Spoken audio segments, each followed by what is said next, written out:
system po? We can implement that, but hindi natin gagawin yon. Kasi we are more on, hindi ganong congested, it's more on reviewing yung route ng mga sasakyan. So, meron ng initial review ang DPS traffic, DPS at traffic sa initial rerouting ng mga sasakyan. Meron na.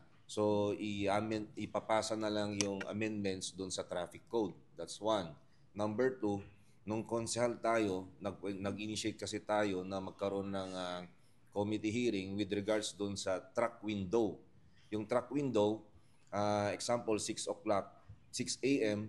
to 8 a.m., bawal ang 4,500 pounds na truck and above. Then, paghapon, bawal ang truck na same weight, 4 to 6 ulit p.m.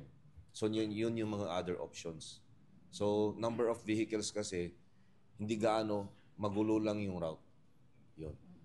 So, nanayo na sa Tinay.